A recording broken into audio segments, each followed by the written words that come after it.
Assalamualaikum warahmatullahi wabarakatuh. Alhamdulillah, kita kembali belajar online.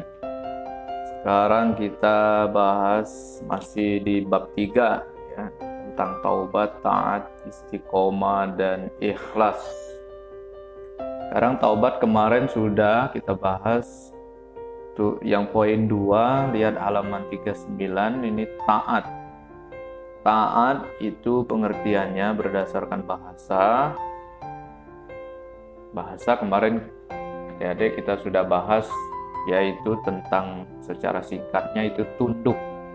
Taat itu kata singkatnya tunduk atau patuh atau setia, sama ya. Sedangkan menurut menurut pengertian panjangnya yaitu akhlak terpuji kepada Allah. Jadi taat ini adalah akhlak terpuji, akhlak baik ya kepada Allah, yaitu sikap tunduk, patuh, setia kepada Allah dan Rasul-Nya untuk melaksanakan segala perintah Allah dan meninggalkan segala perkara yang dilarang Allah. Ini, jadi taat ini tunduk patuh atas perintah Allah dan meninggalkan apa yang dilarang Allah. Itu taat. Sebagaimana nih perintah Allah dalam Al-Quran surat An-Nisa surat nomor 4 ayat 59 yang berbunyi A'udzu billahi minasyaitonir rajim. Bismillahirrahmanirrahim.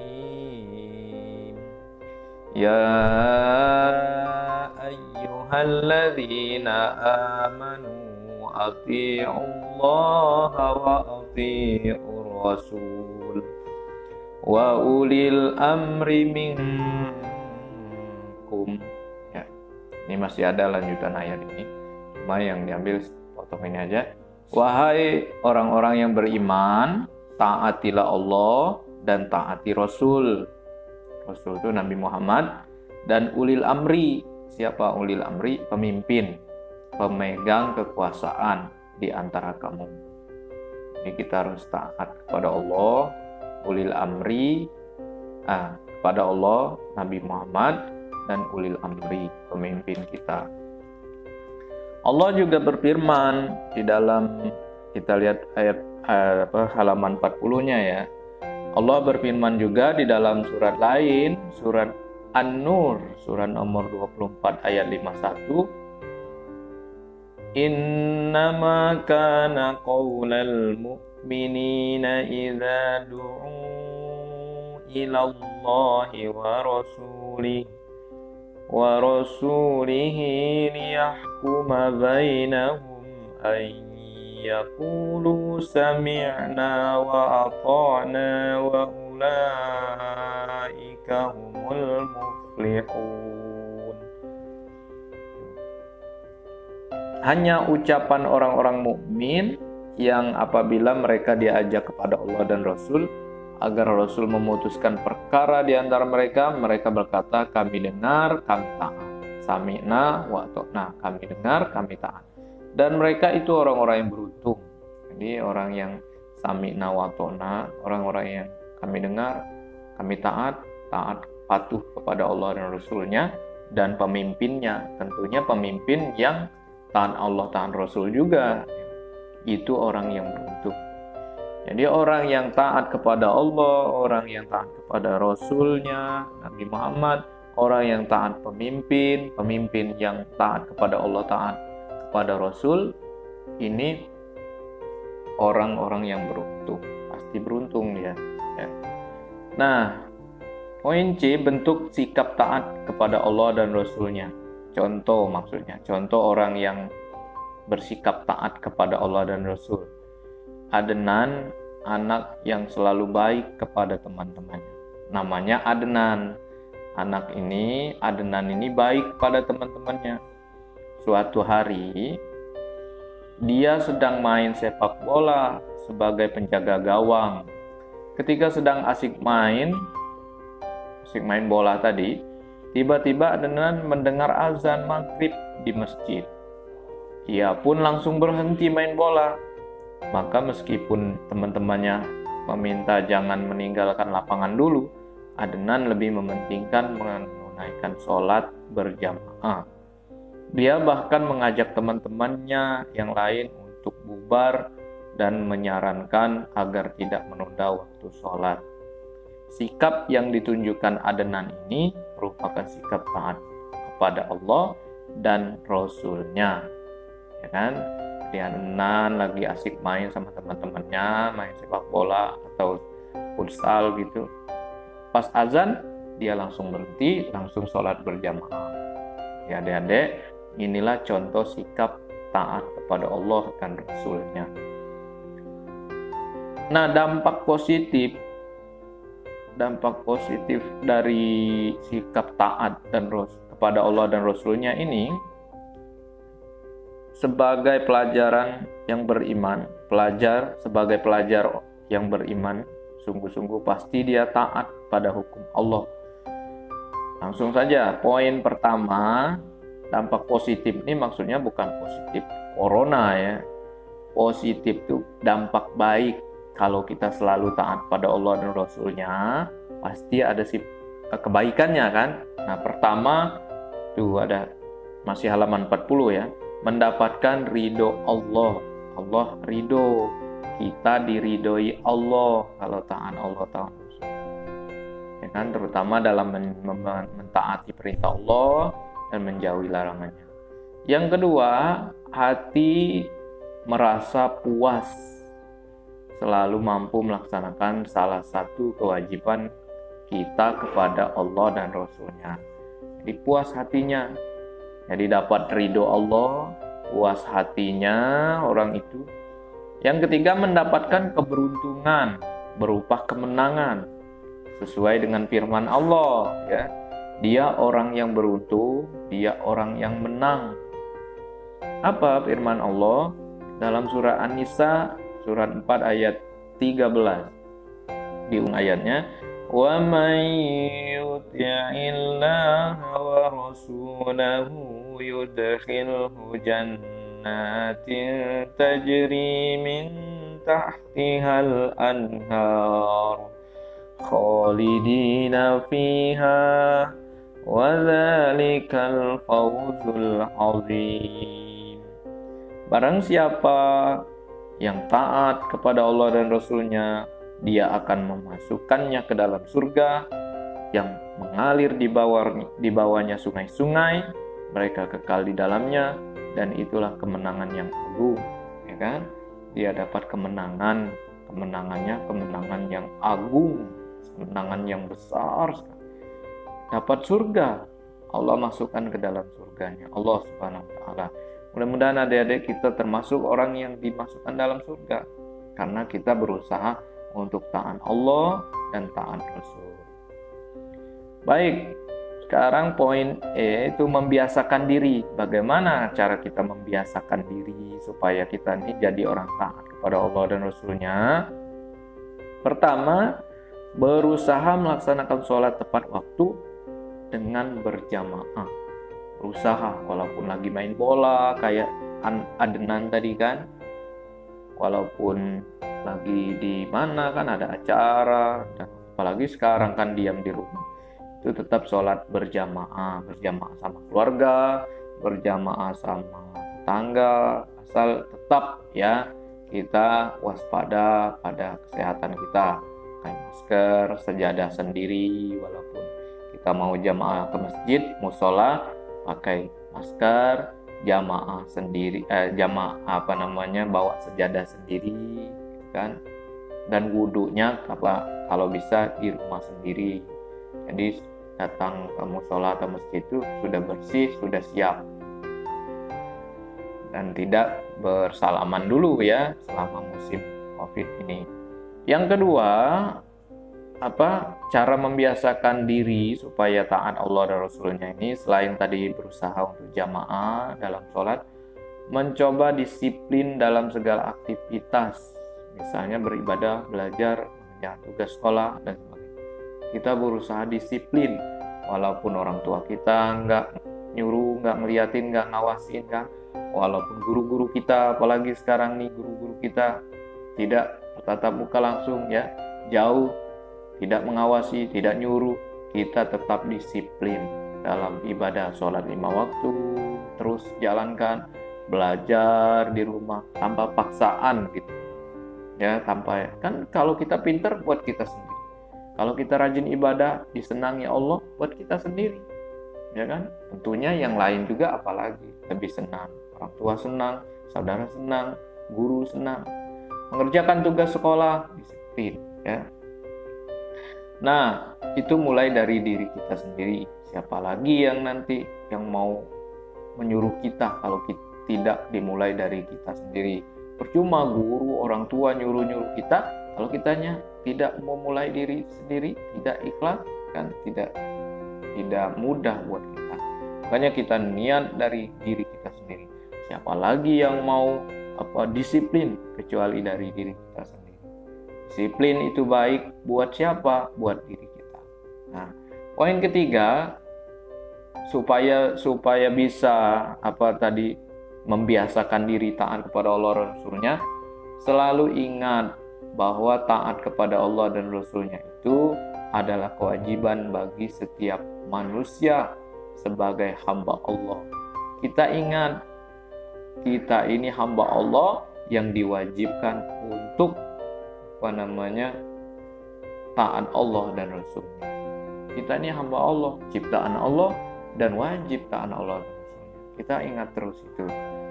Nah, baik, itulah taat namanya. Taat itu setia, patuh, selalu iya kepada Allah dan Rasulnya. Nanti kalau ada komentar, pertanyaan, boleh didiskusi. Bertanya boleh, nanti insya Allah kita jawab, ya Bapak jawab. Atau nanti yang nonton YouTube ini, yang dengerin, boleh komentar di YouTube ini ya. Boleh komentar di YouTube langsung boleh. Tapi di diskusi itu wajib menjawab, karena itu sebagai absen kalian. Absen, masuk nggak masuk tuh di diskusi lihatnya ya. Walaupun kalian jawab, oke, paham, siap paham, itu aja tetap dihitungnya hadir namanya. Poin ketiga, tadi taubat sudah kita bahas kemarin ya. Taat ini sudah. Yang ketiga, istiqomah ya. Istiqomah ini secara bahasa, secara singkatnya itu orang yang di sini dalam bahasa Arab, istaqomah yastaqimu istiqomatan, lurus ya. Jadi dia lurus, orang lurus, nggak belok-belok, bukan gitu ya. Maksud istiqomah ini dia terus berjalan pada jalan yang lurus, nggak sekali belok, nggak kadang-kadang maksiat, kadang-kadang benar orangnya. Nggak istiqomah itu kalau kadang-kadang. Nah ya, kalau istiqomah nih dia terus, walaupun tadi berat, walaupun ngantuk, walaupun capek, walaupun terus ngerjakan sholat 5 waktu bisa. Nah itu orang istiqomah. Istiqomah secara istilah panjang dapat diartikan perbuatan menjaga perbuatannya tetap pada jalan yang lurus dan tidak berubah karena sesuatu. Benar kan? Bahwa istiqomah itu tidak berubah-berubah. Kalau lagi sakit dia tetap sholat tepat waktu, berjamaah, walaupun di rumah ya, berusaha. Lalu tetap sakit, misal dia sakit, dia tetap belajar. Itu namanya orang yang istiqomah, tetap berjalan jalan yang lurus. Jadi terus teguh. Istiqomah dalam lisan artinya terus teguh membaca 2 kalimat syahadat. Kalau dari segi perkataannya istiqomah, misal perkataan orang itu istiqomah, berarti dia itu berkata-kata itu terus istiqomah teguh dalam syahadatnya, tidak berubah-berubah. Syahadat asyhadu Allah ilaha illallah wa asyhadu anna Muhammadar Rasulullah tidak berubah-berubah. Karena kalau berubah kan kita jadi tidak Islam lagi. Nah ini, istiqomah dalam hati namanya mengerjakan semua aktivitas, termasuk ibadah, niat yang lurus, tulus, ikhlas, ridho pada Allah. Ya, mengharap ridho. Jadi kalau ucapan tadi termasuk ucapan syahadat harus istiqomah, teguh, harus terus, harus tidak berubah-berubah syahadat kita ya. Yang kedua, walaupun orang ngajak kemana kek, kalau kamu berubah syahadatnya, misal saya beliin kamu motor, tidak ya, jangan mau.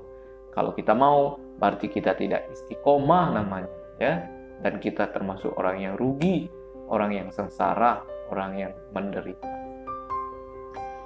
Nah, yang selanjutnya istiqomah dalam hati, maksudnya niat tuh terus ikhlas, Jangan misal kita nolong dikit, nolong kecil sih, minjamin pulpen misal, kita ikhlas. Tapi giliran minjamin sepeda, kita ngomel-ngomel di hati kan, gak ikhlas. Nah itu gak istiqomah namanya. Yang kecil kita ikhlas, yang besar kita nolong orang, ngomel-ngomel dalam hati, ngomongin orang itu, berarti itu tidak ikhlas namanya ya. Jangan gitu. Kita harus ikhlas terus. Namanya itulah orang istiqomah terus menerus. Istiqomah jiwa, artinya tetap pada terus beribadah. Jiwa ini kelakuan kita kan, kelihatan kan, kalau tadi ucapan kedengeran, kalau hati kan nggak tahu kita apa ikhlas terus dia itu apa enggak. Nah kalau yang perbuatan ini dia selalu terus. Kalau dia jamaah, kalau dia sholat 5 waktu, tepat sholat 5 waktu, dia kelihatan terus tiap hari orang, ini orang istiqomah terus menerus ya. Walaupun hujan dia sediain payung, walaupun nggak ada celana pakai sarung. Ya. Nah itu. Apalagi di musim ini, musim wabah virus ini, dia tetap aja pakai masker, pakai sejadah sendiri kan. Itu namanya orang-orang yang istiqomah. Dasar hukum istiqomah ini ada di dalam Al-Quran ternyata sekaliannya. Al-Qurannya surat Fussilat ayat 30. Fussilat ini surat 41 dalam Al-Quran itu. Ke-41. Ayatnya yang ke-30 apa bunyinya? A'udzu billahi minasyaitonir rajim. Bismillahirrahmanirrahim. Innal ladzina qalu rabbuna Allah tsumma istaqamu tatanazzalu alaihimul malaikah alla takhafu wa la tahzanu wa abshiru bil jannati allati kuntum tu'adun. Sungguh orang yang mengatakan Tuhan kami Allah, kemudian mereka meneguhkan pendirian. Nah ini meneguhkan pendirian nih orang istiqomah. Maka malaikat akan turun kepada mereka dengan mengatakan, jangan kamu takut, jangan merasa sedih, gembiralah. Nah itu. Jadi nanti Allah turunkan malaikat kepada orang yang istiqomah. Bukan nakut-nakutin, tapi dia menolong malaikat ini. Disuruh Allah, tapi ya itu hebatnya orang yang istiqomah ini, teguh pendiriannya. Walaupun teman kanan kiri ngajak nggak benar, dia tetap selalu ya mengamalkan ibadah, selalu baik, orang tua, guru dan sebagainya. Inilah orang-orang yang istiqomah. Ayat 30 ya. Rasul juga bersabda tuh, dari Abu Amroh ya, Sufyan bin Abdullah radhiyallahu anhu, ia berkata, aku telah berkata, wahai Rasul, katakanlah kepadaku tentang Islam suatu perkataan yang aku tak akan dapat menanyakan kepada seorang pun kecuali kepadamu. Bersabdalah Rasulullah, apa itu? Katakanlah aku telah beriman kepada Allah, kemudian beristiqomalah kamu. Nah ini Nabi juga nyuruh kita istiqomah karena keutamaannya besar sekali istiqomah ini ya.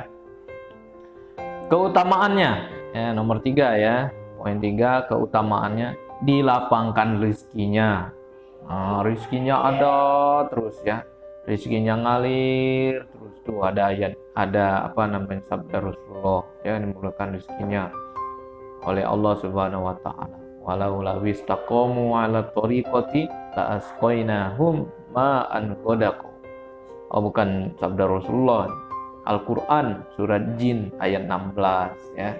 Bahwa apa kata Allah, jikalau mereka tetap menjalankan lurus di jalan Allah dalam agama Islam, benar-benar kami akan memberi minum kepada mereka dari air yang segar. Maksud dari dapat minum ini rezekinya ada ya. Diberikan yang kedua, tadi dilapangkan rezeki, ini keutamaan istiqomah ini. Yang kedua, dia merasa aman, diangkat kesedihannya ya, tadi yang surat Fussilat tadi, dia tidak sedih, enjoy aja, santai hidupnya, senang ya hidupnya ya. Yang kedua, aman dia karena dijaga malaikat yang disuruh Allah Subhanahu wa taala tadi, yang turun disuruh Allah tadi ya. Yang ketiga, ditunjukkan jalan yang lurus. Ada jalan yang lurus buat mereka yang istiqomah terus-menerus ini. Allah tunjuki mereka ke jalan yang lurus. Baik, ini jadi taat baik kepada Allah itu ya. Kita tuh harus taat. Yang kedua, istiqomah. Istiqomah ini besar manfaatnya tadi buat kita semuanya.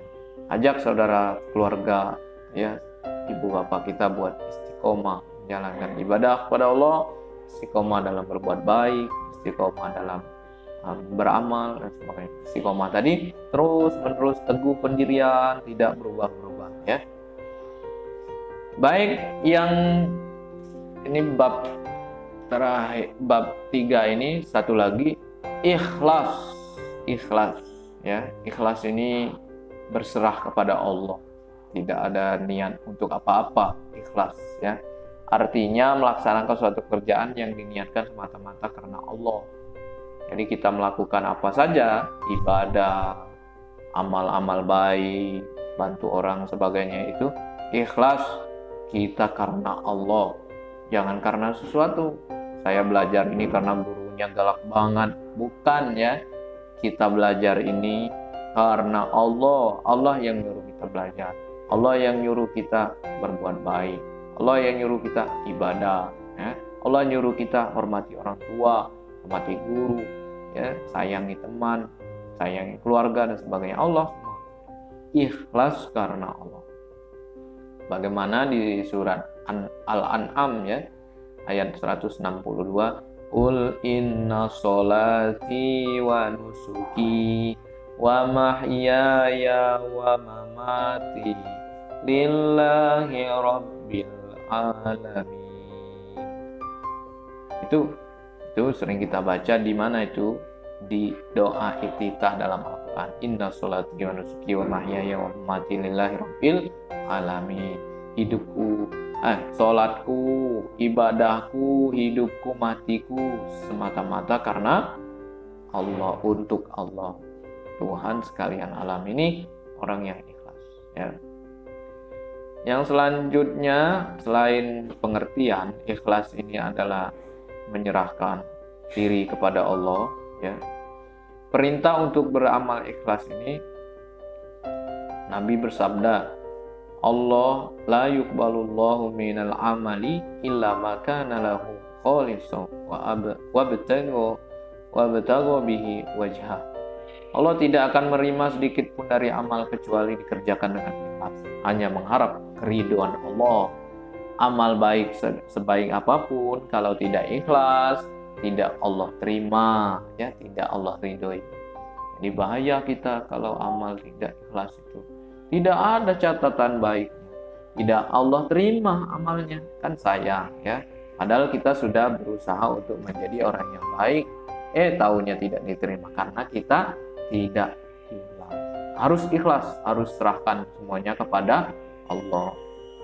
Bentuk contoh ikhlas, ini ada cerita di desa tetangga tempat tinggal Ali terkena musibah banjir pada musim penghujan.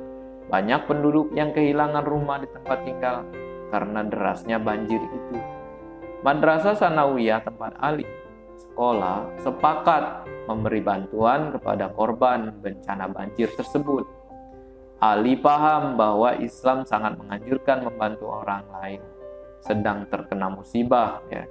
Maka tanpa berpikir panjang, Ali rela tidak jajan dan memasukkan uang sakunya ke kotak amal yang diputar di kelas-kelas untuk membantu korban banjir tersebut. Sikap Ali ini menunjukkan sifat ikhlas dalam beramal soleh, ya. Jadi ada di suatu kelas yang menarikin pakai kotak, ayo siapa yang bantu, ada yang banjir tangga sebelah. Nah, Ali masukkan uang jajannya sebagai bantuan korban banjir. Dan Ali tahu kalau orang yang menolong orang lain, amal itu jadi amal baik, ya. Dan gak disebut-sebut lagi sama Ali, gak juga ngomel sana sini, enggak, ya. Ali ikhlas karena Allah. Dampak positif, sekali lagi positif di sini bukan positif corona, ya. Dampak positif itu positifnya, bagusnya kalau kita amal ikhlas itu, kebaikannya yang kita dapat, ya, dari amal ikhlas apa? Mendapatkan pahala, kan dicatat Allah jadi amal baik. Merasa puas karena bisa beramal baik, kita puaslah hidup ini, ya. Allah tidak menyia-nyiakan amal yang dilakukan dengan ikhlas. Tidak sia-sia amalnya. Walaupun kita capek beramal nolong orang, tapi kita ikhlas, kita tidak sia-sia amalnya, kan? Membiasakan diri bersikap ikhlas. Bagaimana kita harus membiasakan diri supaya kita selalu ikhlas? Mencoba untuk beramal baik ketika tidak ada orang lain. Waalaikumsalam. Melihat, bersandar, tetap bersabar apabila amal baiknya dilecehkan orang. Nah, itu. Jadi walaupun dilecehkan, kita sudah baik, sabar aja. Itu biar kita jadi orang yang ikhlas. Mencoba untuk beramal baik tadi ketika tidak ada orang lain. Jadi orang lain lagi nggak ada, kita coba berbuat baik. Itu biar biasa, biar senantiasa kita mendapatkan keikhlasan. Mencoba untuk tidak terlalu bangga, jangan terlalu bangga, ya, kalau dipuji orang. Kalau cukup alhamdulillah, bilang alhamdulillah. Menghindari memuji amal baik orang lain sebab dapat menimbulkan riya pada pelakunya. Begitu juga kalau teman-teman kita banyak berbuat baik, kita bilang doain saja, ya, doain saja mereka supaya mereka amalnya diterima, ya, dibalas oleh Allah. Jangan terlalu dipuji-puji juga, nanti dia jadi orang riya. Baik, itu saja yang bisa kita pelajari pada hari ini. Mudah-mudahan dari pelajaran taubat bab 3 ini, ya, ikhlas, taat, istiqomah, itu semua